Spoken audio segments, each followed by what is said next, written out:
Hi y'all, it's Erin, aka Grishno, and like most of you, I woke up today feeling sick.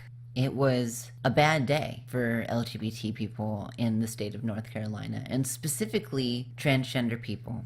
Now, the story here isn't new. Earlier this year, I did a similar video about Texas, same thing. Tennessee, same thing. Here's the difference though. Each of these states, whether it was Texas, South Dakota, Tennessee, they didn't do it.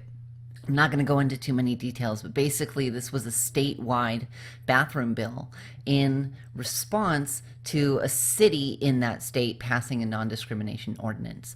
And, oh hey, by the way, ours says that transgender people must use the bathroom of their sex assigned at birth, so they'd put me in the male restroom, even though I have a vagina and boobs and have lived as a woman for over 10 years at this point. It's just fucking absurd, but we don't need to get into that because we've discussed that before. We need to get into why this passed and how this passed because it's important. Recently, this week, we celebrated a victory in Tennessee. The story was that the Tennessee Legislature failed to pass their bathroom bill because they had a meeting with transgender youth and they realized this is awful. This is going to harm these kids. We shouldn't do this. Same thing in South Dakota. The governor finally met with transgender people and then changed his position because he realized, oh wait, you're not scary. You're actually just people and all you need to do is pee. So, oh, hey, why don't we just let you do that? North Carolina was different. They know that they are on the wrong side of history. Absolutely,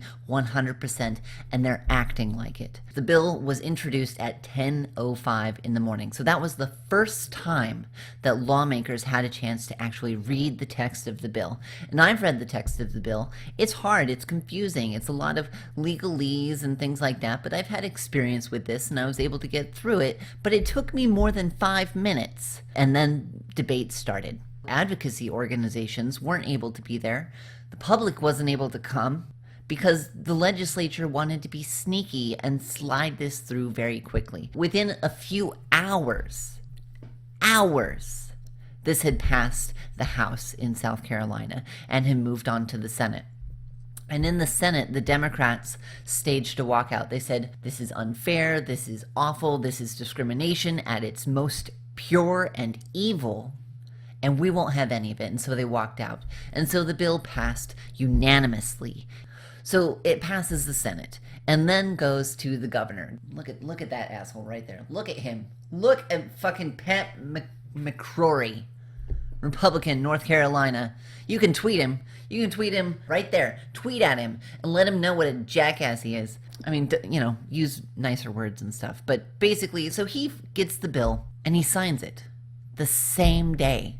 And I want to point out the difference between what happened here in North Carolina and what happened in other states. There was a similar bill a couple years ago in Arizona, and the governor held on to it until the last day possible. She met with people who this bill was going to affect. She met with businesses. She met with the trans community. She met with people from both sides, and she made a decision at the end. And I believe that she made the right decision, and she vetoed the bill.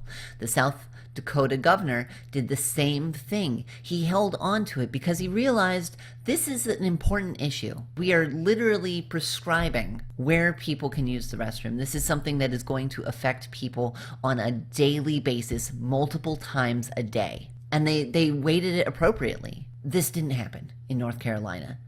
North Carolina, their legislature and their governor are acting like they're ashamed. They know that they're wrong. They know that if they wait, they know that if they do this out in the open, they know that if they are honest about what they are doing, that it won't pass. Because we've seen that happen constantly. They know.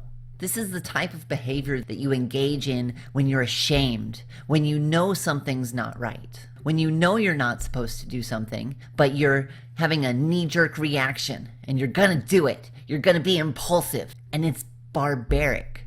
It's disgusting. Yesterday morning, I woke up and this wasn't happening, and I woke up today and it was signed into law.